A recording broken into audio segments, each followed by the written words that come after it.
Alors, bienvenue à tous pour ce Café Climat qui s'appelle Concilier préservation de la biodiversité et urbanisme à Paris.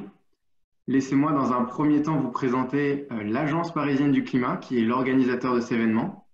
C'est une organisation parapublique qui est responsable de la mise en œuvre opérationnelle des plans climat parisiens et métropolitains, agissant directement auprès des citoyens en les accompagnant dans leur changement de comportement pour inciter la transition écologique à l'échelle individuelle. Nous organisons notamment le défi Déclic qui aura lieu de décembre prochain à avril 2021, où les familles des participants auront pour objectif de réduire leur consommation en énergie et en eau, ainsi que de diminuer leur quantité de déchets dans leurs poubelles. Donc, si vous voulez participer à ce challenge, vous pouvez vous inscrire sur notre site internet. Nous accompagnons également les entreprises dans leur démarche de contribution de réduction de l'impact carbone du territoire dans lequel elles s'inscrivent. Et enfin, pour les politiques publiques, nous identifions les différents freins et leviers à la transition énergétique et écologique au travers diverses contributions, dont ces conférences intitulées Café Climat font partie. Nous en avons déjà organisé 2. Une sur le réemploi des matériaux du bâtiment et de la construction, une pendant le confinement sur une potentielle convergence entre les crises sanitaires et écologiques, et maintenant ce soir sur l'injonction, l'impératif de concilier la préservation de la biodiversité et l'urbanisme à Paris. Voilà, je m'appelle Paul Boeffard, je suis chargé d'études à l'Agence parisienne du climat et je suis très enthousiaste à l'idée de vous parler de ce sujet qu'on a sélectionné pour 3 principales raisons. Premièrement, parce que à l'aube de cette nouvelle décennie, la biodiversité est à l'avant de la scène internationale. Pour vous donner 3 exemples illustratifs, il y a eu le Forum mondial de la biodiversité qui a été organisé à Davos en début d'année. Et l'année prochaine, en début 2021, il y aura à la fois le Congrès mondial de la nature de l'UICN, qui aura lieu d'ailleurs à Marseille, et la conférence de l'ONU sur la biodiversité, qu'on appelle aussi COP15. Nous avons décidé de vous parler de la biodiversité également parce que c'est un sujet absolument capital et primordial. Il y a un état de l'art des recherches scientifiques univoques sur l'impératif de traiter cette question et d'agir. Pour vous donner juste un chiffre que vous gardiez en tête, l'IPBES, donc, qui est pour la biodiversité ce qu'est le GIEC pour le climat, pour ceux qui connaissent, estime qu'il y a environ 1 million d'espèces animales et végétales en danger. Et les villes et les métropoles, avec leur pollution et l'étalement urbain, ainsi que l'agriculture intensive utilisée pour nourrir ses citoyens et ses habitants, ont une part de responsabilité et doivent adresser ce problème. C'est pourquoi la ville de Paris, dès 2007, a décidé de retirer les produits phytosanitaires de son cahier des charges d'entretien de ces espaces verts et a voté en 2018 un plan biodiversité dont nous allons vous parler avec nos 3 intervenants que je vais maintenant présenter. Je vous remercie d'accueillir Philippe Jacob, qui est naturaliste et responsable de la division biodiversité à la direction des espaces verts et de l'environnement de la ville de Paris, qui a contribué à la rédaction du référentiel en 2012 Un aménagement durable pour Paris. Philippe, je te laisse te présenter pour que les spectateurs puissent t'identifier. Bonjour à tous, donc, je suis Philippe Jacob, je travaille à la ville de Paris, donc à l'agence d'écologie urbaine, en tant que pilote de la division de la biodiversité, et plus particulièrement, on va dire, du plan biodiversité de la ville de Paris. Donc, je suis naturaliste et éthologiste, on va dire, biologie du comportement de formation. Très bien, merci. On aura l'occasion d'en reparler plus en détail. Nous avons également Philippe Lirgeau, qui est professeur d'écologie au Muséum national d'histoire naturelle et consultant en écologie urbaine, auteur du remarqué ouvrage Urbanisme et biodiversité, paru en 2020 aux éditions Apogée. Bonjour Philippe. Bonjour. Je vous laisse également vous présenter succinctement aux auditeurs. Oui, donc du coup, je suis professeur d'écologie, effectivement. Je dirige une équipe en écologie urbaine Et dans notre équipe, on aborde les différentes facettes, au point de vue recherche, hein, de l'installation d'une biodiversité, depuis comment on peut mettre de la biodiversité sur des bâtiments, jusqu'à comment est-ce qu'on programme, comment est-ce qu'on peut développer un urbanisme écologique, d'où le titre du dernier ouvrage que j'ai coordonné avec une quarantaine d'auteurs qui abordent un peu toutes les facettes d'un nouvel urbanisme qui devrait faire sens rapidement. Merci Philippe. Nicolas Buchou, qui est urbaniste de formation, cofondateur du cabinet Renaissance Urbaine, président du think tank Cercle Grand Paris de l'investissement durable et récemment, si j'ai bien compris, trésorier du CIBI. Vous avez écrit La ville stratégique, changer l'urbanisme pour répondre aux défis urbains et mondiaux. Je vous laisse également vous présenter succinctement si vous le souhaitez. Merci, merci beaucoup Paul, merci de m'accueillir ce soir. Les enjeux de biodiversité, on y travaille depuis plusieurs années maintenant, avec un certain nombre de constats, de carences, qui sont en partie liés à des problématiques d'échelle, je pense, fruit de notre expérience à la fois en France et puis aussi dans un contexte international. Je fais partie du conseil de plusieurs fondations, notamment en Russie, autour des problématiques de transformation à grande échelle de la Sibérie et des régions arctiques avec l'Université fédérale de Tomsk. Et c'est vraiment un plaisir de pouvoir échanger ce soir, même si je dois vous faire un petit reproche, peut-être Tommy Dessine nous l'illustrera, mais la table ronde n'est pas très mixte. Exactement, et j'allais conclure avec ça. J'en prends ma part de responsabilité, mais pour vous assurer, on avait contacté aussi des femmes chercheuses qui n'ont pas pu être présentes à cet événement. Et alors, je vois qu'il y a une petite note dans le chat là. C'est quoi le CIBI, s'il vous plaît? Oui, effectivement. Alors, c'est le Conseil international de la biodiversité dans l'immobilier, créé, on est en 2020, créé il y a 6 ans, avec lequel on a beaucoup échangé ces dernières années. J'en suis administrateur depuis plusieurs années et trésorier depuis notre dernière Assemblée générale. À l'origine, c'était la rencontre entre 3 mondes, celui des écologues, celui du Muséum d'histoire naturelle et celui du développement immobilier et de l'urbanisme. Et autour de cette rencontre de 3 mondes, et Philippe Jacob pourra en dire quelques mots parce qu'il en est aussi administrateur, l'idée était de proposer des labels très qualitatifs pour promouvoir la biodiversité au cœur des opérations de construction, au cœur des opérations immobilières, au cœur des opérations d'aménagement. Voilà. Très bien, merci. Et nous aurons avec nous aussi Tommy Dessine, qui est un dessinateur indépendant, qui illustrera la conférence en direct en partageant son écran. Donc, comme c'est une table ronde, on a décidé de ne pas vous encombrer avec des supports visuels et laisser la place aux intervenants pour qu'ils puissent interagir entre eux. Régulièrement pendant la conférence, Tommy Dessine prendra le contrôle de l'écran et vous montrera un de ses dessins. Je vais donc arrêter le partage d'écran et commencer cette conférence. Bonjour à tous, rebonjour. Donc vous devez nous voir tous les 4 à l'écran maintenant. Et c'est parti. Je vous propose donc de commencer par le commencement. Et c'est quelque chose, je trouve, qui manque dans ces débats articles sur la biodiversité, c'est la définition des termes que l'on emploie. La biodiversité est un mot employé très souvent qui risque d'être galvaudé et devenir un mot valise dans le point où on peut mettre n'importe quoi. Et donc par rigueur intellectuelle, je vous propose de commencer par définir qu'est-ce que la biodiversité. Quels sont les indicateurs quantitatifs que nous pouvons utiliser pour la qualifier? Voilà, est-ce que vous pouvez donner un petit peu d'éléments plus rationnels aux non-initiés? Merci. Oui, bonjour à tous. C'est vrai que c'est toujours important quand on parle de biodiversité de replacer le contexte, de replacer la définition. C'est effectivement, comme vous l'avez dit, un élément qui peut être galvaudé ou en tout cas associé à d'autres définitions. Je reprends toujours la définition de Robert Barbeau qui disait que de toute façon la biodiversité c'était tout simplement le tissu vivant de la planète Terre.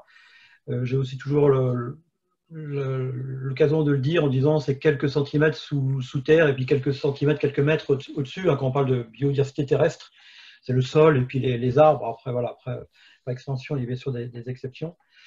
la biodiversité, c'est bien sûr un mot anglais qui vient de biodiversity, c'est la diversité biologique.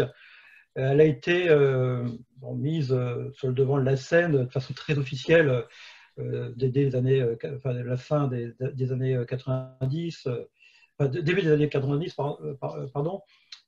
C'est dire que bon, la biodiversité, c'est tout simplement la diversité génétique, on va dire que c'est sa définition officielle, diversité génétique pour que les organismes vivants, faune, flore, champignons puissent évoluer, s'adapter.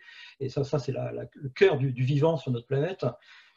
C'est bien entendu la diversité des individus, les uns par rapport aux autres, dans une population, les uns par rapport aux autres. On parle aujourd'hui beaucoup des insectes pollinisateurs qui interagissent avec les plantes. Donc, on peut s'imaginer que toutes ces populations animales interagissent les unes par rapport aux autres. Et puis, c'est bien sûr les écosystèmes. Donc, la diversité des écosystèmes, la mare, une fleuve, une forêt, un sous-bois, une prairie. Et c'est ça qui forme la biodiversité. Mais c'est vrai qu'aujourd'hui, on va dire que là, surtout qu'on est à Paris, biodiversité urbaine, le mot arrive très rapidement derrière. Il faut souvent qu'on ait d'autres approches, hein, d'autres façons de présenter la biodiversité. En tout cas, cette biodiversité, bon, elle est scientifiquement étudiée par les écologues, par les naturistes et autres chercheurs. Moi, j'ai souvent l'occasion de dire que la biodiversité, c'est la flore et la faune comprises. Souvent, aujourd'hui, notre webinaire, on parle de ville, d'urbanisme et de biodiversité. Donc, il y a toute une part de construction humaine, d'aménagement humain, les jardins, les pieds des arbres, des friches, dans lequel, donc avec une flore, hein, donc toute une végétation, une végétalisation. Et puis, va arriver une certaine forme de flore, on va dire naturelle, sauvage, spontanée. Hein, enfin voilà, on rentre déjà un petit peu dans les détails. Et ce qui forme vraiment la biodiversité par rapport à la végétalisation, on va dire, c'est la présence des animaux. Et ça, pour moi, c'est la notion importante, et on va le voir même après pour les indicateurs, c'est que cette présence des animaux, c'est elle qui va qualifier.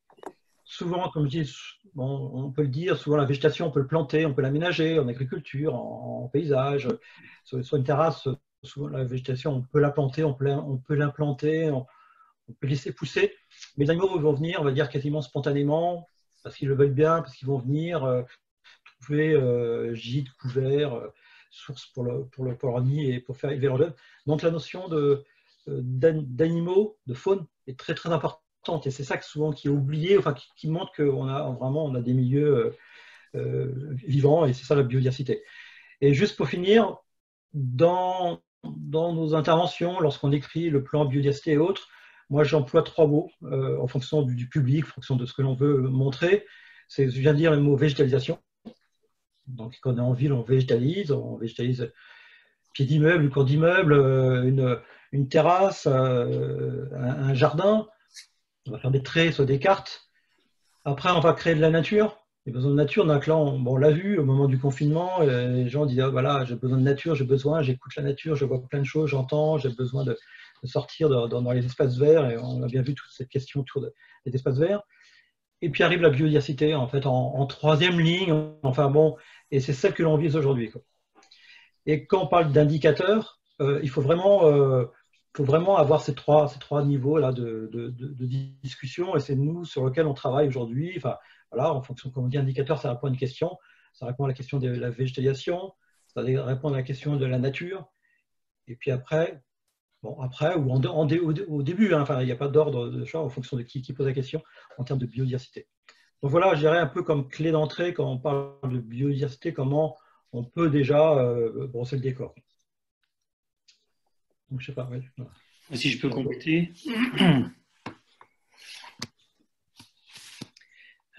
Si je peux compléter ce que vient de dire Philippe Jacob. Pour nous, scientifiques, la biodiversité, c'est pas tout à fait la nature. On n'est pas tout à fait sur les mêmes niveaux, comme il a commencé à le dire. On peut végétaliser un peu avec n'importe quelle plante et c'est pas pour autant de la biodiversité. La notion de biodiversité, pour nous scientifiques, elle est liée à la diversité, comme il l'a très bien dit, en gènes, en espèces ou en écosystèmes. Mais ce qui est un des éléments fondamentaux, c'est les interrelations, les relations entre les espèces, ce qui va faire écosystème. Et la différence, je pense que c'est ça qu'on va développer un petit peu dans nos propos après les uns et les autres, c'est qu'entre une végétalisation que font très bien les paysagistes, hein, donc voilà, on met du platane partout, on met des rosiers et des pétunias, il n'y a pas obligatoirement de relation entre les espèces. Et c'est quand on va commencer à avoir un fonctionnement de système qu'on va nous parler de biodiversité. On a des abeilles ou des pollinisateurs qui viennent, on va parler de biodiversité. On a des plantes qui commencent à échanger ou autres, on va parler de biodiversité.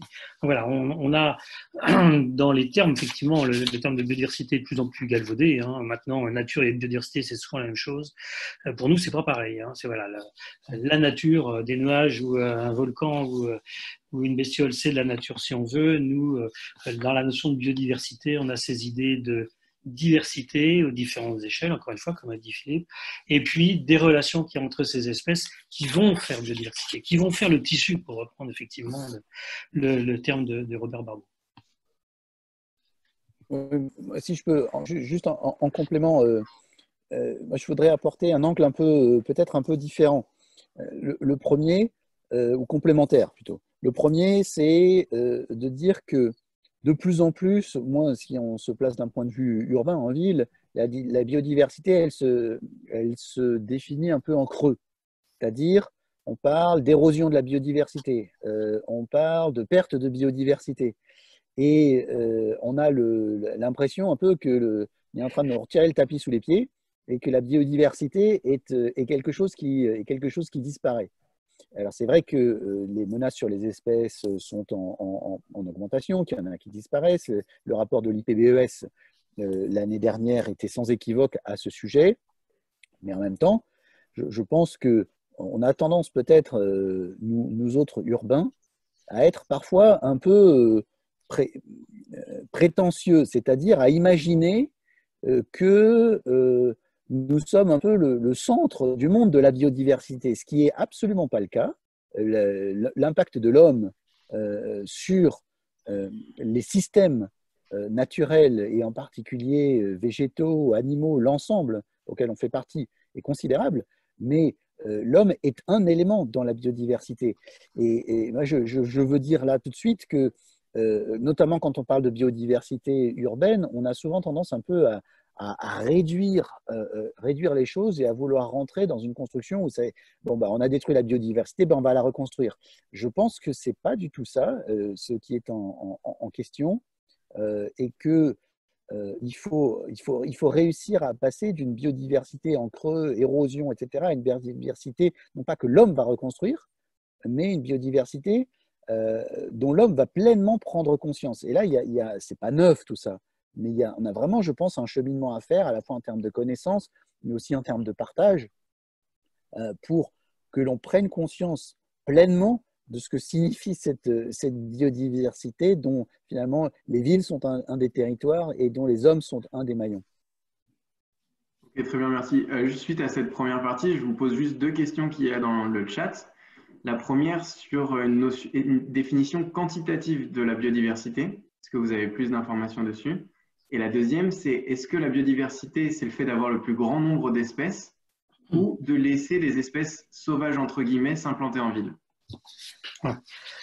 Oui, je peux apporter déjà un premier élément de réponse. Je pense que mes collègues vont compléter. C'est pas le fait d'avoir un plus grand nombre d'espèces. Ça, c'est quelque chose qui est assez naïf.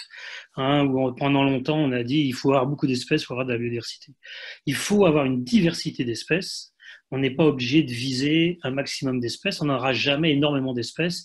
Et l'idée, c'est de se rapprocher des processus écologiques qui existent déjà un petit peu. Alors, on parle de la ville, hein, pour essayer de retrouver ces relations entre des espèces et certainement pas effectivement d'avoir juste 2-3 espèces horticoles qu'on va multiplier. Donc l'idée, c'est d'avoir une diversité d'espèces, donc d'essayer de viser pas mal d'espèces, mais quand on voit les municipalités qui aujourd'hui sont très contentes parce qu'ils ont 150 ou 300 espèces de plantes, ça n'a aucun intérêt quand ces plantes sont mises les unes à côté des autres et qu'elles n'ont aucune relation entre elles.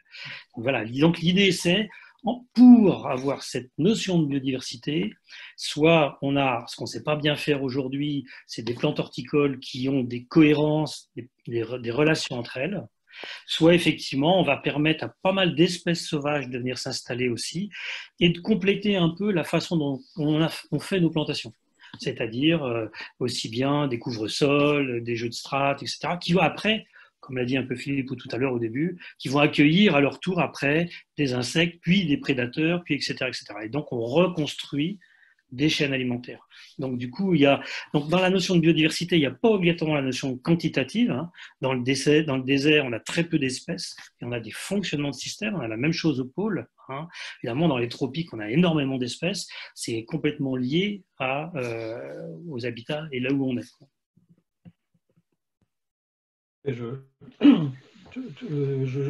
vais compléter, enfin, en tout cas, dans le sens de Philippe Clergeau, c'est-à-dire que ce qu'il faut, c'est toute la qualité. Et c'est vrai que souvent, en ville, on va travailler sur du monospécifique, sur des strates, sur des strates très, très simples.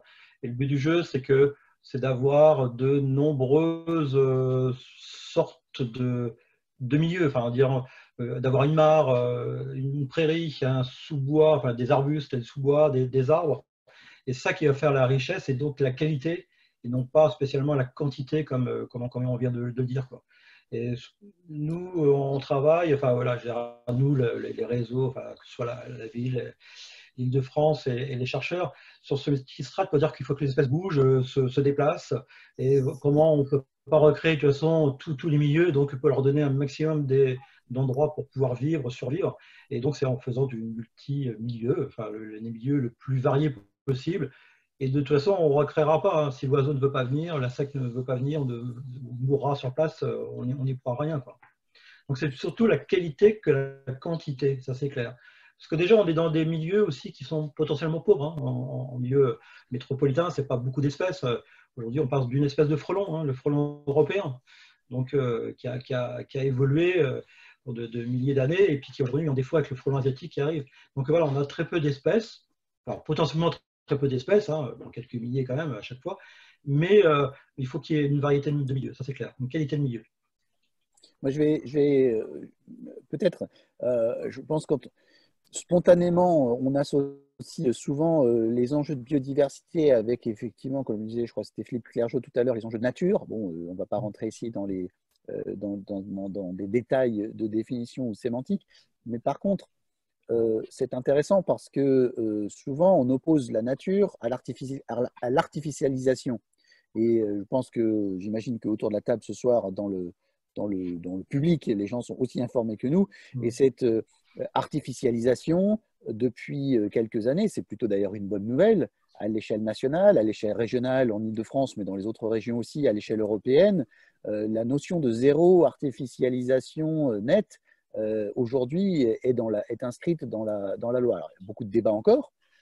Dans quelle mesure, par exemple, des terrains agricoles, de monoculture, etc., sont des espaces artificiels ou pas, c'est tout à fait discutable. Mais ce qui est sûr, par contre, c'est que la biodiversité est attaquer les systèmes, les systèmes de relations entre les éléments végétaux, les éléments animaux, etc., sont découpés en tranches et en pièces de puzzle, parfois de plus en plus petites, par l'expansion des villes périurbaines, mais par aussi les infrastructures qui les desservent et qui les servent, que ce soit en matière d'énergie, les infrastructures routières, les infrastructures logistiques, et qu'à cet égard, il y a deux tendances. Et là, elles sont quantitatives. Un, ce qu'on appelle la fragmentation des habitats naturels qui sont de moins en moins continus ou dans lesquels il faut restaurer des continuités, et ça se calcule. Et deux, l'artificialisation des sols liée aux activités humaines et en particulier liée aux activités urbaines. D'après le CEREMA, en moyenne, entre 2006 et 2016, en France, juste en France, 27 000 hectares par an. C'est considérable, hein, d'après les chiffres que j'ai. Alors, s'ils ne sont pas bons, il faudra les regarder, mais normalement, ils le sont. En tout cas, l'accélération, l'artificialisation des sols, bien que l'on sache que souvent c'est un facteur qui est totalement antagonique avec le maintien et la préservation de biodiversité, ne ralentit pas, a plutôt tendance à s'accélérer. Et fort heureusement, c'est devenu aujourd'hui un problème, j'allais presque dire, de politique publique et un problème de santé publique. Et là-dessus, on est sur des enjeux effectivement quantitatifs assez différents et très complémentaires du décompte d'espèces, soit à préserver, à maintenir ou qui disparaît. Et peut-être pour les citoyens un peu plus prosaïques, pragmatiques et moins sensibles à la beauté du monde et de la nature, quel serait l'intérêt d'inclure le vivant et les écosystèmes dans la ville? L'intérêt vraiment pragmatique pour les citoyens. Bon, je peux aussi démarrer, après les uns et les autres compléteront. Les enjeux sont énormes, hein. Je crois que ça a été très très bien décliné. Je vais peut-être pas tout reprendre, parce que ça va être un peu long. Partons déjà de la végétalisation qui offre énormément de services. Donc du coup, c'est la réduction de l'îlot de chaleur. Donc ça a été très bien démontré, hein, voilà, par des architectes d'ailleurs, aussi bien que par des physiciens. Il y a des livres entiers là-dessus, hein, une rue végétalisée fait à une température de 5 à 8 degrés en été de moins que la même rue avec les mêmes caractéristiques qui, elle, n'est pas végétalisée. C'est quelque chose qui est assez connu et qui aujourd'hui est repris par beaucoup de municipalités pour végétaliser. C'est un des cas de Paris d'ailleurs qui affiche cette notion de rafraîchissement comme un des enjeux très forts. L'autre enjeu qui est très fort, notamment à Paris, c'est la lutte contre l'inondation, c'est-à-dire que plus on va avoir de végétation et de terre disponibles, et non pas de goudronnées, pour revenir sur la problématique de l'artificialisation, plus on va avoir des absorptions de pluie, de l'eau, et donc du coup on va limiter les inondations qui sont dans certaines villes, dont Paris fait partie, un vrai problème sur lequel on attend. On a des réseaux des réseaux d'égouts qui sont complètement sous-dimensionnés par rapport à des suites d'orages forts. Et ça, on s'attend à avoir une vraie problématique là-dessus. Donc la végétalisation permet aussi ça. Donc ça fait partie de ce que nous, on appelle un peu les services écosystémiques, hein, les services que rend la nature. Elle en rend plein, et en ville aussi. Donc je viens d'en citer deux, il y en a plein d'autres sur les régulations des pollutions atmosphériques, hein, les particulaires qui est fixé sur les feuilles, etc., etc. En production, bon, pour l'instant, c'est pas énorme. On reparlera peut-être un petit peu de l'agriculture urbaine. Un de mes collègues en parlera certainement. Voilà, qui est fait surtout pour du lien social, mais aussi qui peut participer à des formes un peu de production. C'est bien de la nature qui est présente et des espèces productives qui sont en place. Et puis, un des enjeux les plus forts aussi, alors mis à part donc le climat et puis peut-être ces régulations thermiques, gestion de l'eau et autres, c'est tout le côté culturel, c'est-à-dire qu'on a absolument besoin de cette nature pour notre éducation, nos récréations, nos loisirs, et ça retombe de façon évidente, et ça a été très bien démontré aussi, sur tous les aspects santé, hein, physique comme mental. Et on a démontré, là, il y a des travaux même récents qui montrent que les gens guérissent beaucoup plus vite quand ils voient des végétaux, quand ils sont environnés d'un contexte végétalisé, etc.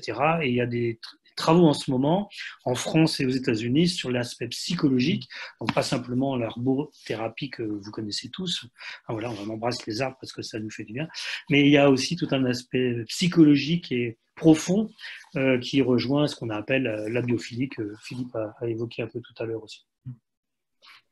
Bon, il y a plein d'autres choses à dire, mais je pense que mes collègues pourront sur d'autres points, quoi. Est-ce que vous souhaitez-vous rebondir dessus ou... Oui, enfin, pour moi, c'est une question, hein, parce que ce qu'a dit Philippe Clergeau là est tout à fait vrai, c'est sur quel travaille la ville, enfin les villes en général, les villes de Paris, la métropole aussi du Grand Paris. Mais c'est vrai que cette notion, qu'on arrive à la vraie notion de biodiversité, telle que je l'ai définie tout à l'heure, on sort un peu, enfin, Nicolas Pouchou l'a dit, c'est que bon, l'humain est dedans, hein, enfin voilà, la nature nous rend des services, et puis inversement. Mais moi, je travaille à l'agence d'écologie urbaine. Il y a le plan climat, il y a le plan pluie, il y a le plan pollution, alimentation durable.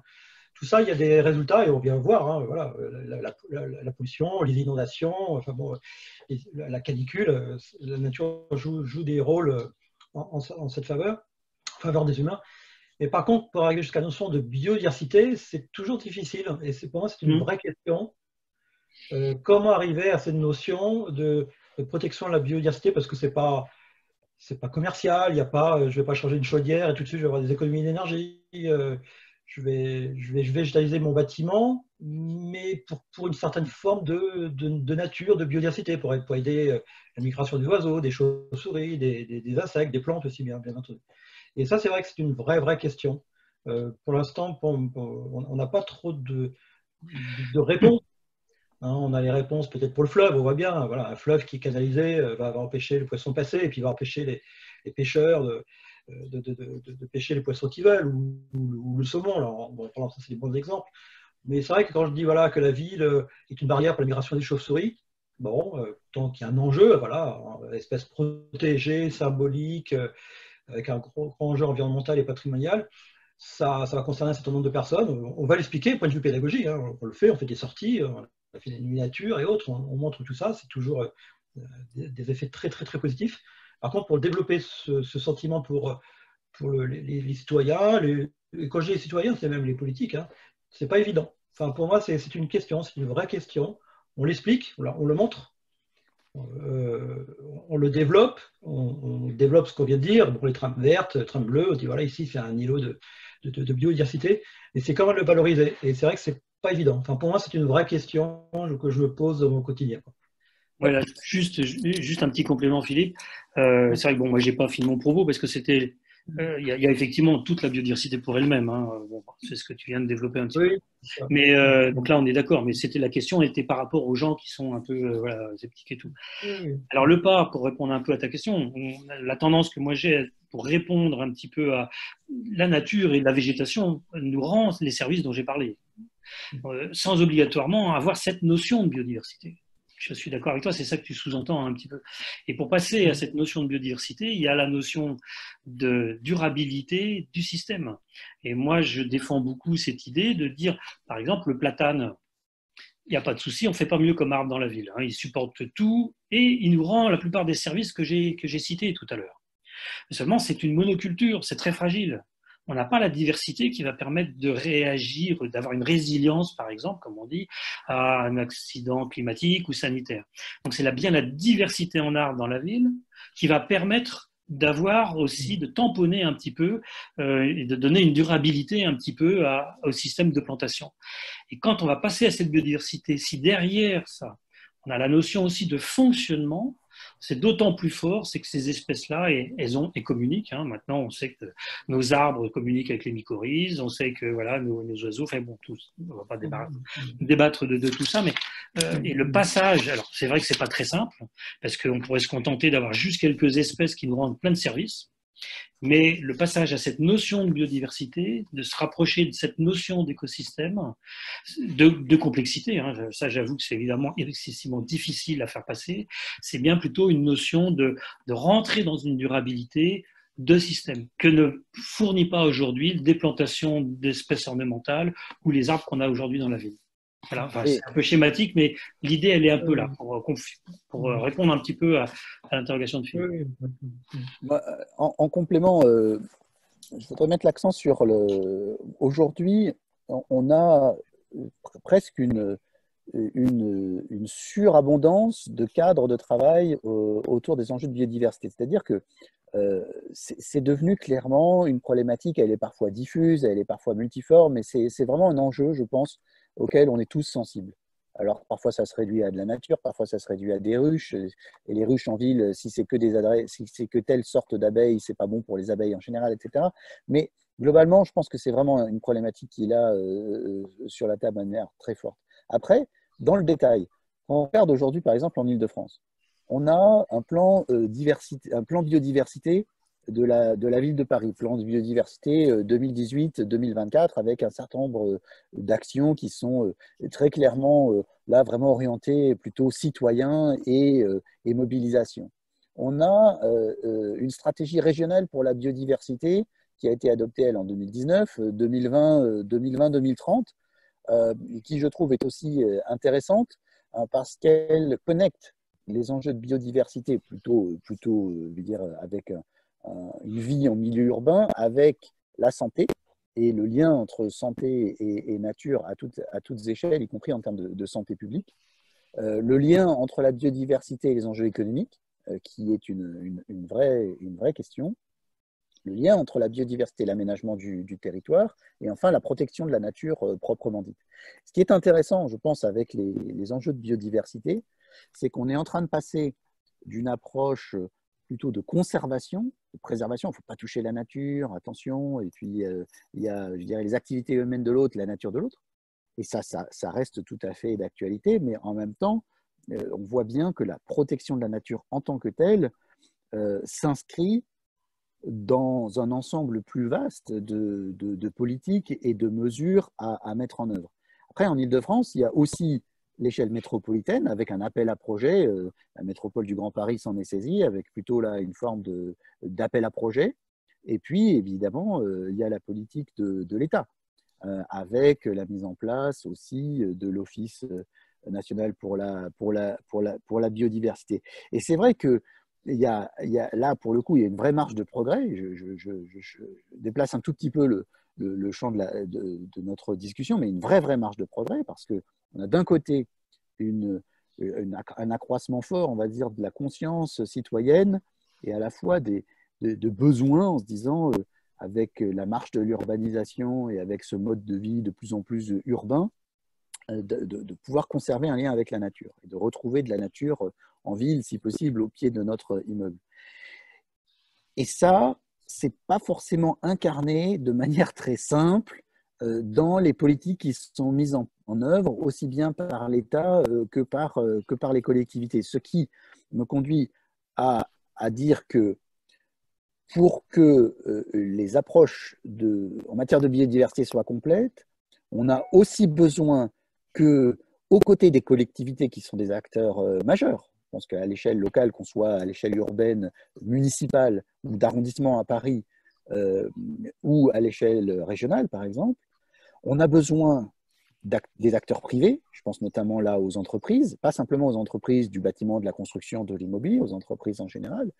Et on a besoin, évidemment, que les citoyens soient présents. Et on a besoin aussi, c'est le quatrième angle, du lien avec la science. Si on n'a pas l'ensemble de ces éléments qui fonctionnent ensemble, on a des espèces de mots d'ordre, comme ça, qui sont projetés, une espèce d'angoisse, on n'arriverait pas à les atteindre, on ne sait pas comment, ou alors la biodiversité devient, comme les enjeux de climat, comme un certain nombre d'autres sujets, une espèce d'obligation impérieuse. Et du coup, vous allez avoir, ce n'est pas le cas aujourd'hui, fort heureusement, mais vous allez avoir bientôt, si on le gère aussi mal qu'on a géré les questions climatiques, d'un côté les pro-biodiversité, et de l'autre côté, les biodiversito-sceptiques. Ça n'existe pas comme mot. Et ça, il faut l'éviter.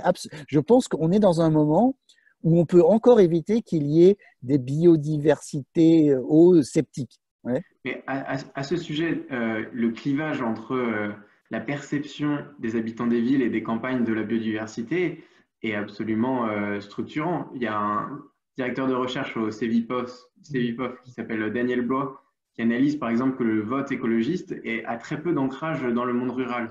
Ça voudrait dire que notre perception de la nature dépend de notre habitat. Alors, je voudrais savoir ce que vous pensiez de ce schisme. Est-ce que c'était possible de le concilier, notamment dans un projet de développement métropolitain?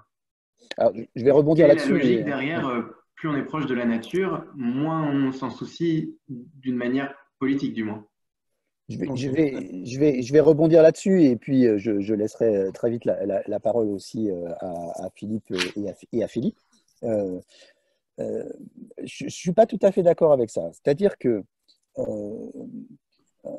la perception des enjeux de biodiversité, des enjeux de nature, on a un peu tendance à penser que tout ça émerge en ville et que à la campagne, on ne s'en soucie pas, ou alors c'est quelque chose de naturel parce qu'il y a la vache, l'arbre et je ne sais quoi.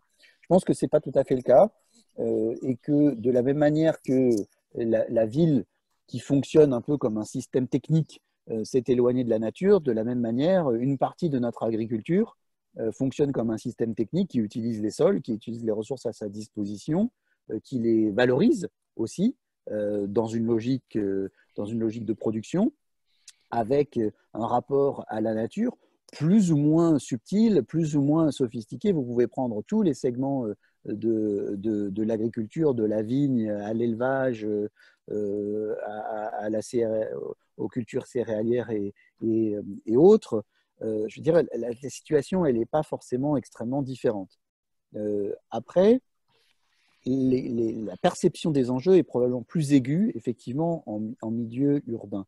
Mais là où, je dirais, les pertes de biodiversité sont peut-être les plus importantes, c'est, je dirais, aux franges de la campagne et de la ville. Et ces franges de la campagne et de la ville, ce n'est pas des petits territoires. Je dirais, il y a une vingtaine d'années, vous sortiez, une trentaine d'années, vous sortiez de Paris, 30, 40, 50 kilomètres, vous étiez un peu hors de l'orbite parisienne, pas tout à fait. Aujourd'hui, il faut faire 150, 200 kilomètres parce que le périmètre des activités qui sont liées au fonctionnement des villes, d'abord on fonctionne en réseau, et puis ensuite les infrastructures, la logistique par exemple, s'inscrivent aussi à grande distance. Et dans ces espaces intermédiaires, là, on n'est plus du tout dans des modes de vie ruraux, mais on est des modes de vie qui peuvent être agriculture et un peu urbain et dans des espaces qui ne sont pas complètement urbanisés. Là, les risques sont maximum, à la fois sur le plan paysager, sur le plan sanitaire et phytosanitaire, et sur le fait que les outils de régulation ne sont pas forcément extrêmement forts, parce que contrairement, par exemple, au centre de Paris, où il y a une très forte conscience, une très forte présence des instruments, il y a l'APC, il y a X associations, etc., c'est hyper dense, ou alors dans des espaces ruraux constitués, où on a toute une série d'instruments de liens sociaux, de liens socio-économiques. Dans ces vastes espaces périurbains, là, on est dans un entre-deux. Et cet entre-deux, je voyais une note là, dans Franck là, qui est avec nous ce soir, c'est cet entre-deux où on n'est pas tout à fait urbain, mais on est très lié à la ville et on est certainement plus rural au sens d'un système complet. C'est une problématique qui dépasse de loin la France et c'est, je dirais, une caractéristique majeure du développement urbain contemporain. Et là, il y a vraiment des marges de progrès considérables et c'est probablement un défi, là, pour le coup, à l'échelle de la planète. On en parlera un peu tout à l'heure. Moi, je voudrais intervenir là, parce que tu prends Oui. beaucoup la parole là. Et on s'écarte un petit peu de la question, je pense, qui était posée. Il y a énormément de choses à dire, ça c'est certain. Mais pour répondre juste à la question de façon très carrée, peut-être un petit peu qui a été dit tout de suite, mais il y a plutôt une urgence en ville et en grande ville où il n'y a pas de nature aujourd'hui, ou très peu. Et donc c'est là que ça s'exprime plus que les gens qui y vivent, qui ont déjà des jardins où c'est quand même moins prégnant et autres. Je suis pas sûr du tout, et toutes nos enquêtes sociologiques vont pas tout à fait dans ce sens-là. Il y a vraiment une préoccupation assez générale d'une nature en ville. Le problème essentiel, pour être plus carré, c'est quand même essentiellement nos élus qui ne suivent pas ou qui restent uniquement dans le dire et qui vont pas beaucoup plus loin dans l'installation. Et ça, en plus de ça, c'est renforcé par un autre problème qu'on a très bien démontré, qui n'est pas que français, mais qui est quand même pas mal français, c'est tout notre fonctionnement en silo qui font que nos services d'urbanisme ne discutent pas avec les services des espaces verts, etc., etc. Alors, je caricature pas beaucoup, hein, c'est un fait qui est reconnu et reconnu. Plus la ville est grande, plus c'est difficile à gérer. Et Philippe peut tout à fait parler même de son service qui a 7 sous-services ou 6 sous-services qui se parlent pas toujours tous. Enfin, moi, je suis un peu au centre, donc je suis un peu au courant. Et c'est vrai que c'est pas très simple, ça aide pas non plus l'élu à s'organiser. Donc voilà, il y a pas mal de choses qui se coordonnent autour des enjeux et des différences qu'on peut avoir par rapport à un développement de biodiversité. Philippe Jacob, vous voulez répondre à ce sujet? Parce que c'est bon, la question initiale c'était la perception de la nature, et puis là Philippe Clergeau donne une autre notion. Je pense qu'effectivement en ville c'est exacerbé, ça, bien entendu. Comme je dis, la ville, ça a été des milliers d'années, on a voulu sortir la nature, l'éjecter, puis aujourd'hui on dit ouais, il faudrait laisser les animaux. Je vois une remarque dans le chat en disant qu'est-ce qu'il en est de l'introduction des animaux en ville. Les animaux ils viennent tout seuls. Enfin, bon, un jour j'étais à la Maison du Lac, j'ai entendu des gens dire oh ils ont mis des hérons. Enfin, mais je dirais, les hérons, ils sont là, et ils trouvent, ils vivent toute l'année dans Paris. La question, bon. Pour moi, le contexte national, il a quand même changé aussi. Hein. C'est-à-dire que, ok, bon, les élus, bon, je suis en partie d'accord, bien entendu, le travail en silo, bien entendu, on en souffre tous les jours, mais c'est une question nationale. Hein. C'est-à-dire que quand je vois que le mot biodiversité est apparu dans le code de l'environnement que depuis 2016, c'est quand même, et que la loi d'avant, c'était 1976 sur la protection de la nature, qui protégeait les espèces emblématiques, enfin les espèces protégées. Aujourd'hui, on en est à peine en train de mettre cette loi biodiversité en route, quoi.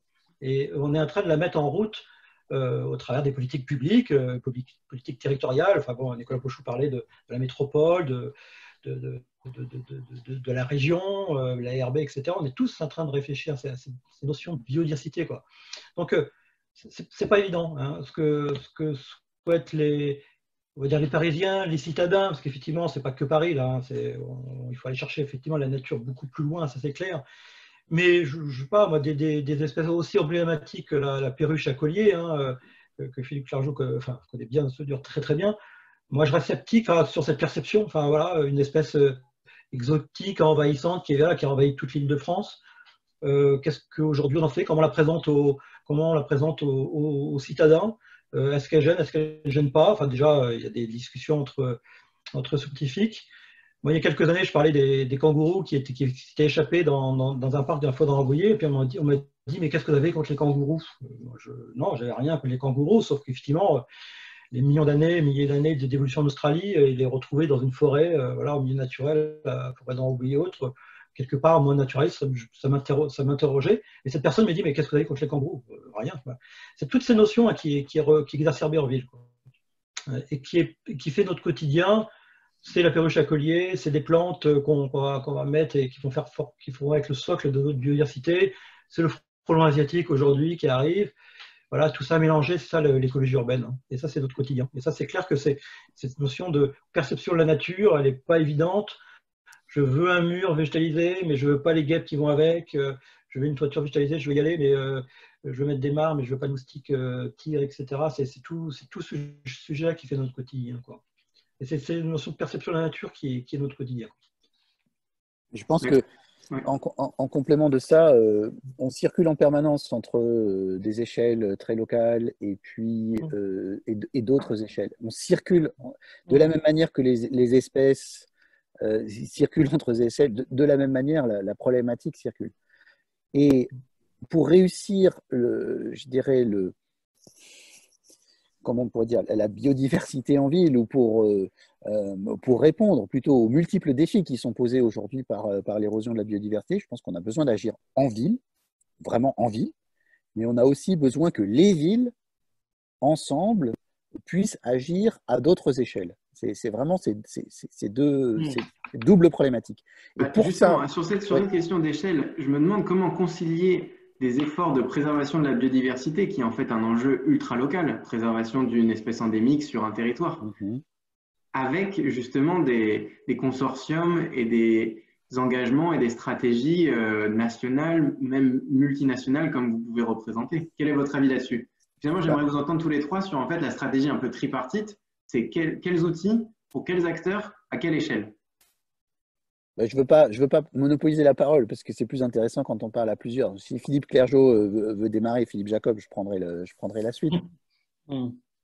Ben, d'ailleurs, je crois qu'il ne faut pas qu'on mélange tout. On a abordé un peu déjà tous les éléments de réponse, je pense. Il y a des grands enjeux planétaires, il y a des grands enjeux nationaux par rapport à la biodiversité, qui se situent aussi bien sur l'étalement urbain, on en a parlé, sur le type d'agriculture, on en a parlé, sur les protections des de grands habitats montagneux ou autre chose. Ça, c'est clair. Voilà. Donc ça, c'est à une échelle. Et ça correspond aussi à une certaine démarche politique et une démarche de réflexion qu'on peut avoir et de décision politique. La biodiversité urbaine ne remplacera jamais, mais ça a été dit, je crois que Nicolas a commencé un peu par ça tout à l'heure, la biodiversité urbaine ne remplacera jamais la protection de tout ce qu'on peut avoir comme habitat qui reste en plus ou moins naturel ou autre. Et ce qu'on fait, nous, au niveau local, très local, c'est donc du coup quand on réinstalle une nature en ville, on installe une nature en ville où on permet à des espèces de venir s'y installer, on augmente peut-être un petit peu les types d'habitats, mais c'est pas la solution, c'est certainement pas la solution pour résoudre des problèmes de biodiversité aux autres échelles supérieures. Ça rend des services à l'homme. Et c'est surtout que ça va permettre aussi aux citadins de se frotter à quelque chose qu'ils ne connaissent pas, qui est cette diversité. en oiseaux, en plantes, etc. Et qui va changer aussi ses décisions et ses perceptions. On dit reconnecter à la nature, permet justement aux citadins de savoir ce que c'est que des plantes de la forêt, ce qu'ils recherchent d'ailleurs. On ne va pas en rediscuter ça. Donc je pense, ça c'est une première chose. Je pense que on peut développer de la biodiversité urbaine, et cette biodiversité urbaine est une toute petite part, une part infime du processus de biodiversité qui existe, et c'est pas ça qui va sauver les grands habitats qu'on a aujourd'hui. Et le deuxième point, c'est en revanche, toutes nos municipalités, alors Paris est un très mauvais exemple, mais voilà, une grande métropole a maintenant systématiquement des grands terrains, des grands espaces qui sont agricoles, qui sont forestiers, et on a une réflexion énorme à avoir, qui a un petit peu démarré avec les SRCE, avec les schémas de cohérence, les schémas régionaux de cohérence écologique, avec ces notions de trame verte, où est-ce qu'on place les choses ou autres, et qui repose des questions aux municipalités, aux collectivités, d'organisation non seulement de leur bâti, de leur cœur de ville, mais aussi de leurs relations. Alors, on en a parlé un petit peu aussi du périurbain ou autre. Et donc, je pense qu'il y a différentes échelles, et il y a différents outils qui interviennent et différents types d'acteurs qui sont pris en ligne de compte. On ne peut pas tout mélanger en disant, voilà, le renard en ville qui arrive tout seul, on ne l'a pas introduit, jamais. Le renard en ville qui s'installe parce que maintenant il fait un peu les poubelles, il y a moins de pesticides, on le dérange moins, etc. Voilà, il va s'installer. On va pas spécialement aider les populations de renards parce qu'on sait que la plupart du temps, nos villes sont plutôt des éléments qui viennent en plus ou à côté, mais pas vraiment qui vont dynamiser des peuplements végétaux ou autres. Sur des grandes métropoles, voilà, on a quand même une relation par rapport notamment au périurbain, comme on a dit tout à l'heure. Voilà, donc plusieurs niveaux d'acteurs, plusieurs niveaux d'outils et plusieurs niveaux d'enjeux et d'objectifs, bien évidemment. Je pense qu'on a besoin d'instruments de gouvernement et de gouvernance de la biodiversité qui soient assez costauds. Ils existaient aujourd'hui sur des enjeux plutôt de préservation et de conservation de la nature que sur de la biodiversité en général, avec les villes dedans, plus la biodiversité urbaine. Je pense que c'est une distinction importante. Mais c'est vrai que pour faire écho à un certain nombre d'éléments qui ont été posés, de diagnostics liés au Covid, liés à l'épidémie de Covid-19. À l'échelle globale, c'est vrai que le développement des villes, le rythme d'urbanisation, l'accélération des échanges, un, fait qu'on consomme de l'espace, et deux, que les zones d'échange entre vraiment le cœur des activités humaines et puis des territoires qui sont moins impactés à des degrés divers par les activités humaines, ces zones tampons aujourd'hui se réduisent et il y a un peu un clash ou des zones de frottement assez fortes avec des échanges probablement imprévus entre les espèces naturelles et nous, et qui produisent des effets qu'on ne sait pas très bien maîtriser. Alors c'est discuté, mais à quel point l'épidémie de Covid-19 est liée à ces zoonoses, à ces maladies dans l'espace naturel et à des virus qui mettaient peut-être 20, 30, 40 ans pour se transmettre à l'homme et qui aujourd'hui, comme ça s'est produit d'ailleurs par le passé, il y a plusieurs siècles, nous reviennent directement dans la figure. Ça, c'est une vraie problématique à l'échelle vraiment macro. Pour répondre à votre question, Paul, je pense qu'on a une chance. Là, on a une chance. Ce n'est pas une chance et il n'y en aura plus, mais on a une vraie chance en ce moment que, paradoxalement, l'épidémie de Covid-19 a repoussé en 2021 le grand rendez-vous onusien sur la conférence internationale biodiversité. La dernière fois qu'en 2010, on a défini des objectifs de préservation de la biodiversité, les objectifs d'Aichi au Japon, on n'a pratiquement pas parlé des villes là-dedans. Depuis 10 ans, il s'est quand même passé un certain nombre de choses. 2, tout le monde est à peu près d'accord pour dire qu'on n'a pas réussi à atteindre ces objectifs.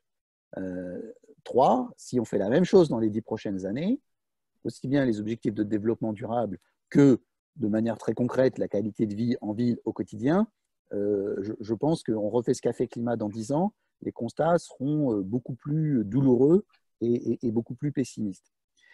Et on a besoin qu'il y ait une mobilisation à l'échelle locale. On a besoin qu'il y ait une mobilisation des villes dans les villes. On a besoin qu'il y ait une mobilisation des villes à l'échelle nationale. On a besoin qu'il y ait une mobilisation des villes et des échelles nationales à l'échelle européenne. Et les enjeux de biodiversité sont aujourd'hui montés sérieusement d'un cran aussi dans les objectifs européens dans les 6-7 prochaines années. Et on a besoin qu'il y ait vraiment les constats et les choses soient posés très fortement et très clairement aussi à l'échelle internationale. On a tout ça à faire. Donc, on a besoin d'énergie. Une dernière remarque, c'est les enjeux de biodiversité, les enjeux de climat. Après tout, on est avec l'Agence parisienne du climat. On a souvent eu tendance à oublier, dans la prévalence des enjeux climatiques, je pense notamment au développement des énergies nouvelles, à leurs impacts extrêmement négatifs sur les milieux naturels ou sur les espaces, sur les espaces naturels, et sur le fait que souvent, on a eu des produits verts en matière énergétique qui se sont liés par des désastres écologiques, parce que monoculture de ceci, parce que installation massive d'éoliennes ou de champs de panneaux solaires, etc. Je pense qu'on est en train de sortir de ça et qu'on a intérêt aussi à jouer gagnant-gagnant sur les enjeux climatiques et sur les enjeux de biodiversité. Philippe Jacob, vous voulez vous exprimer? Ces questions d'échelle et de travail aux différentes échelles, de toute façon, c'est ce qu'il faut faire. C'est comme ça que l'on peut gagner le combat en faveur de la biodiversité. C'est vrai que, par exemple, au niveau d'un arrondissement de Paris, de quartier, que ça va être surtout une approche, on va dire, pédagogique, de retour à la nature, comme l'a dit Philippe Carjot, de remettre les mains dans la terre, de revégétaliser. Mais c'est vrai que, voilà, on parlera peut-être de permis de végétaliser, permis de débitumer aussi, donc l'appropriation. Mais pour moi, il y a quand même aussi cette notion de dire que Paris est au cœur de l'Île-de-France, au cœur de bassins versants, Seine-Marne. Comme j'ai dit tout à l'heure, il y a des migrations de chauves-souris dans Paris, migration de poissons, migration d'oiseaux, par exemple, en prenant que ces grands exemples-là, et que Paris a un enjeu pour développer, protéger ou permettre au moins le passage, au moins de ces animaux et de ces plantes. Donc c'est pour ça que je parle de différentes échelles. Donc il faut l'appropriation, on va dire, de quartier, de végétalisation, on va dire, et puis l'appropriation de la biodiversité, il faut qu'elle soit à toutes les échelles. C'est-à-dire que Paris doit être exemplaire. On a parlé du SRCE. Paris, c'est inclus dans les SRCE en disant on veut jouer notre rôle dans les SRCE. On peut dire il y a la Seine, les canaux, les talus du périphérique, les bois parisiens sont d'un intérêt régional et non négligeable. C'est des réservoirs de biodiversité. On travaille avec la métropole du Grand Paris aussi, bien entendu, parce que c'est notre échelle, c'est vraiment l'échelle pour laquelle se déplacent les espèces. On n'a pas parlé de compensation aujourd'hui, mais c'est peut-être l'échelle aussi. Bon, il faut aménager la ville, bien entendu, il y a plein de services urbains qu'il faut développer, on le voit bien aujourd'hui, ces manques. La compensation se fait au niveau de la métropole du Grand Paris, quoi. Et puis, effectivement, la vraie échelle, on l'a dit, c'est le SRCE, c'est l'Île-de-France, parce qu'on est dans un bassin versant avec des biotopes bien particuliers. Les espèces qu'on va trouver à Paris, et là on voyait par exemple le renard est présent à Paris, il n'a jamais disparu et il est même revenu, il est là, il y a des belles populations de renards dans les bois, dans l'Est parisien, un peu moins dans l'Ouest, mais bon, il est là, il se balade, hein. Il y a eu la reproduction, on en a parlé là, au moment du confinement, les jeunes renardeaux vont partir, vont quitter Paris, ils vont aller en banlieue, enfin j'espère, hein, s'ils ne sont pas trop bousculés par la voiture. Donc c'est toutes les échelles, et je pense que c'est des différents réseaux, des différentes échelles. En plus, on l'a parlé à l'international aussi, hein, donc le réseau des grandes villes pour la biodiversité, on y travaille aussi, on échange, on essaie de voir quelles sont les approches. Donc, mais à chaque fois, c'est des réseaux différents. Ça, je veux dire, c'est qu'au niveau d'un arrondissement, de la ville de Paris, de la métropole, on a des intermédiaires, des décideurs, on va dire, des gens qui jouent sur le terrain, qui vont pouvoir agir à différentes échelles. Donc ça, c'est très, très important, et l'un ne va pas sans l'autre, hein, de toute façon. D'accord, très bien. Pour finir, je vous propose deux dernières questions qui rassemblent tout ce dont on vient parler. On parlait de niveau d'échelle. Est-ce qu'il y a aussi des éco-gestes à l'échelle individuelle que les citoyens peuvent faire? On parle beaucoup de réduire l'empreinte carbone parce que c'est très facile à faire des équivalents CO2. Qu'en est-il pour la biodiversité? Première question. Deuxième question, pour finir, je vous propose un exercice un peu prospectif, créatif. Si vous aviez une loi à inscrire dans une législation, ça peut être une législation à l'échelle de la ville, une échelle à l'échelle nationale. Quelle serait cette recommandation ou cette loi que vous aimeriez marquer au fer rouge? Marquer au fer rouge. Qu'est-ce qui, selon vous, pourrait être déterminant juridiquement pour protéger la biodiversité? Deuxième question. Je vous laisse finir, peut-être chacun vous partageant la parole. J'ai promis qu'on finirait avant 21h. Bon, je vais laisser aux autres le temps de réfléchir parce que Merci. la deuxième question n'est pas très simple. Les éco-gestes, oui, bon, Philippe Jacob vient d'en parler, c'est très important cette notion de sensibilisation. Et d'ailleurs, il y a une des questions voilà, dans la conversation, je voyais, sur les sciences participatives. Et je pense que c'est effectivement un des éléments de sensibilisation absolument indispensable aujourd'hui. Alors nous, au muséum, notamment avec Tela Botanica, on analyse ces résultats et ça nous sert à connaître mieux une biodiversité qui est compliquée pour nous à analyser sur le terrain. Hein. On va aller dans une forêt faire des prélèvements. On ne peut pas aller chez tous les gens d'un quartier ou de plein d'îlots pour pouvoir aller voir ce qu'ils ont dans leur jardin, c'est compliqué. Donc on compte aussi beaucoup sur ces apports. Hein, et les sciences participatives en ville sont un des éléments forts aussi de la connaissance. Hein, ça c'est évident. Alors les éco-gestes, ils sont certainement nombreux. Comme ça, donc j'ai pas eu le temps de réfléchir ou de préparer. Oui, je peux vous en afficher quelques-uns que j'avais rassemblés pour vous aider si vous voulez. Donc du coup, il y en a un tout de suite qui me vient à l'esprit, c'est le poids, et je m'en aperçois de plus en plus au fur et à mesure que je travaille avec les collectivités, c'est le poids des citadins pour faire évoluer les politiques urbaines.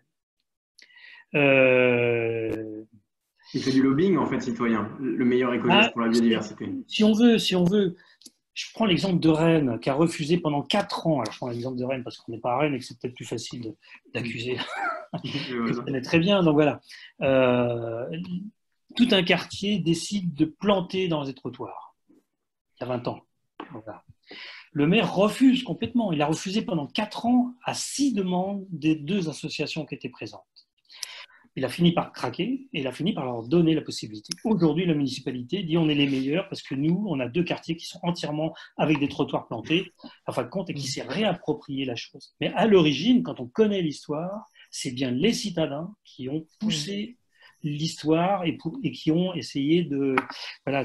c'est un peu partout pareil. Hein, voilà. Et donc, je pense qu'aujourd'hui, un des éco-gestes, alors je ne vais pas dire que c'est de militer systématiquement ou autre, mais il y a un peu de ça quand même, c'est-à-dire de participer à des associations, à des réunions de quartier, toutes les collectivités organisent des choses comme ça. Alors très souvent, on retrouve toujours les mêmes personnes, hein, évidemment, des gens qui sont un peu sensibles, ça Philippe Jacob peut en parler mieux que moi, mais je pense que c'est aussi cette ouverture un petit peu vers la gouvernance qui est un des gestes les plus forts. Alors, en général, c'est pas ça qu'on me demande. Quand on me demande c'est quoi l'éco-geste, est-ce que ça vaut le coup de planter ces balcons et tout ça? Oui, bien sûr. Hein, on peut mettre de la verdure partout. Et plus il y en aura, mieux ça vaudra. Donc du coup, après, on peut. Alors ça, c'est une discussion que j'ai des fois avec Philippe Jacob. C'est après quelle espèce on va essayer de faire planter? Est-ce qu'on reste dans l'esthétique ou est-ce qu'on essaie de favoriser aussi quelques espèces locales, etc. Ça fait aussi un petit peu partie des éco-gestes aussi. Puis enfin, il y a quelque chose qui est peu dit, parce que voilà, moi je trouve que c'est quand même un élément important, c'est d'arrêter de nourrir les animaux sauvages. Arrêter de nourrir les animaux sauvages. Pourquoi? Parce qu'on a des problèmes. Alors, les perruches ont été évoquées par Philippe Jacob. Pourquoi est-ce que la perruche, alors j'ai travaillé pendant 3 ans là-dessus, parce que les gens les nourrissent. Donc, ça fait qu'elles s'installent. Et donc, elles peuvent nous poser des problèmes après. Alors, c'est pas généralisé, hein, le frelon asiatique, il n'a pas besoin qu'on le nourrisse pour s'installer. Mais disons qu'on a pas mal de problèmes, et notamment dans une municipalité comme le Grand Paris, hein, sur les plans d'eau avec les bernaches, sur certains cygnes, sur les perruches, sur les ratons laveurs, sur les ragondins. Les gens nourrissent les ragondins maintenant un peu partout, qui recréent des problèmes qui vont favoriser certaines espèces. Alors, c'est pas un message très positif, hein, par rapport à notre discours de voilà, il faut... mais en même temps, c'est rendre aussi que le citadin prenne conscience aussi du rôle qu'il peut avoir dans l'organisation et la formation de nouvelles biodiversités urbaines. Et en fin de compte, ne pas se retrouver avec 3 espèces dominantes, un peu ce qu'a dit Philippe Jacob tout à l'heure, qui vont aussi anéantir un peu des efforts qu'on fait pour avoir plus de plantes et des animaux diversifiés, des petites espèces. Voilà. Bon, alors c'est comme ça, j'ai pas eu le temps trop Alors, c'est parfait. Philippe Jacob, Nicolas Buchou, sur les éco-gestes ou sur la loi idéale? Oui, les deux. Les éco-gestes, effectivement, chacun peut agir, je dirais, presque à trois niveaux. C'est effectivement, ça a été dit, végétaliser son balcon, sa cour d'immeuble quand on est dans une copro, avec, effectivement, ça a été dit, les espèces régionales au maximum. Alors, c'est laisser pousser ou aménager pour que ces espèces régionales puissent attirer insectes et oiseaux, ça c'est clair. C'est effectivement dans son comportement aussi individuel, c'est de ne pas utiliser de produits phytosanitaires, que ce soit sur soi, dans son jardin, dans son balcon. Ça, c'est aussi la deuxième chose importante, même si aujourd'hui c'est quasiment plus autorisé, mais il n'y a pas vraiment pas besoin de ça. Donc on va dire c'est les gestes directs que l'on peut faire chez soi. Ensuite, c'est des actions, comme ça a été dit, c'est l'appropriation citoyenne qui est partie des citoyens, c'était les jardins partagés. Et maintenant, c'est le permis de végétaliser ou le permis de débitumer aussi, qu'une ville comme Paris, et puis c'est pas la première, hein, bien entendu, ça a été dit à Lille, à Lyon, à Rennes, bien avant Paris. Mais ça, c'est quelque chose qui aujourd'hui, on va dire, j'espère bien parti. Débitumer, ça on l'a dit, côté des inondations, végétaliser, et puis ça permettrait de recréer des trembes vertes. Et puis le troisième point, et là ça va presque avec le texte de loi, c'est que il y a des actions citoyennes aujourd'hui. L'enjeu pour moi des 2 ans à venir, c'est les documents d'urbanisme.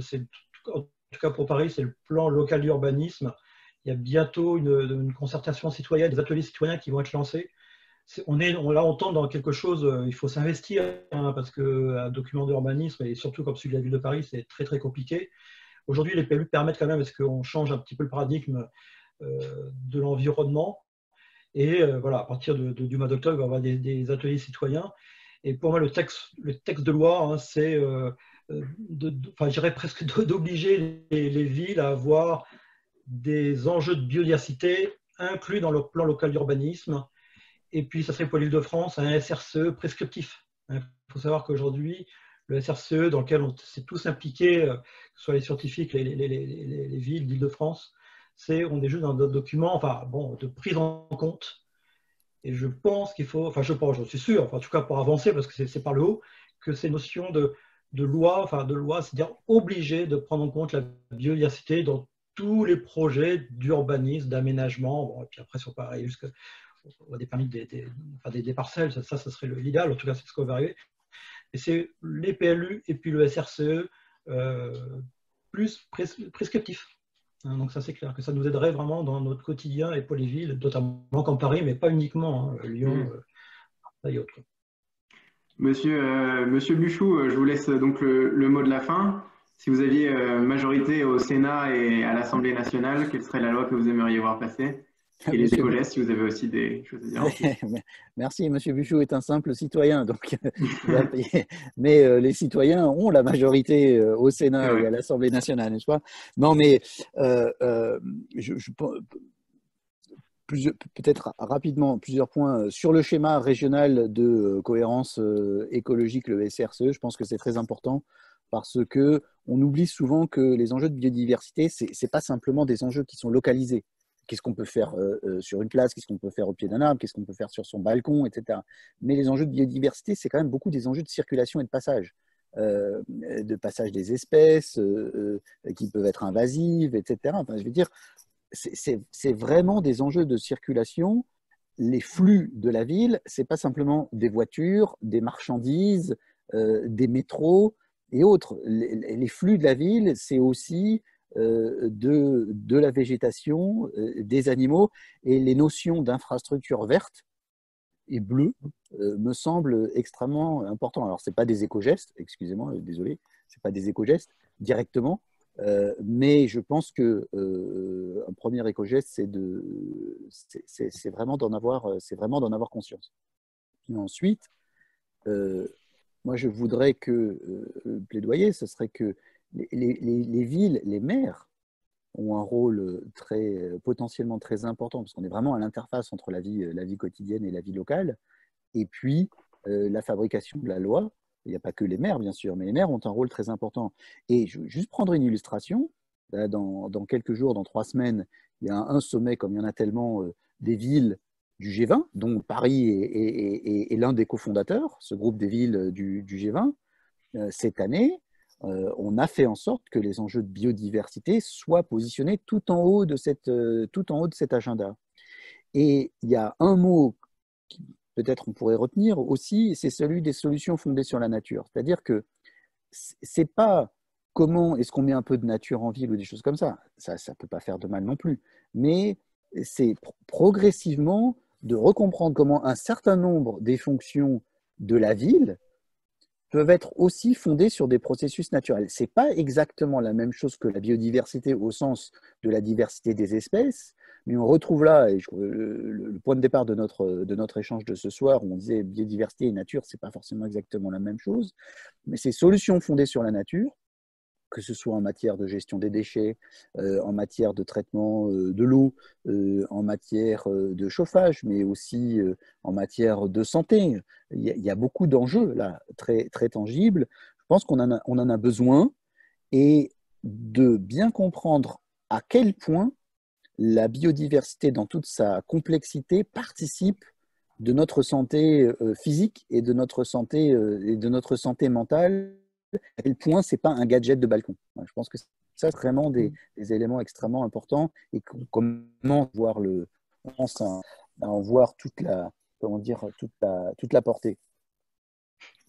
Je vous propose qu'on finisse sur ce dessin humoristique de Tommy Dessine qui incite à l'action citoyenne, bien sûr, on espère non violente.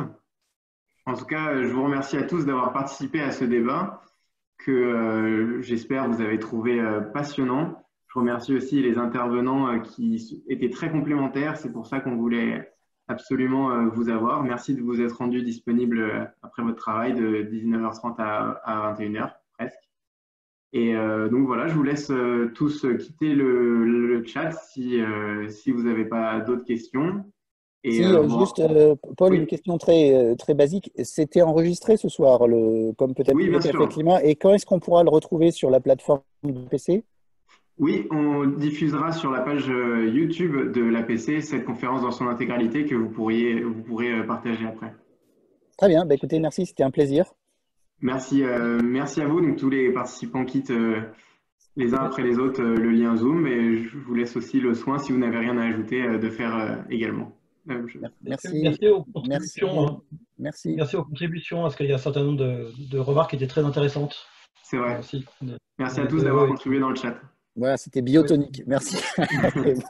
Bonsoir. Au revoir. Merci beaucoup. Au revoir. Merci à tous. Au revoir. À bientôt.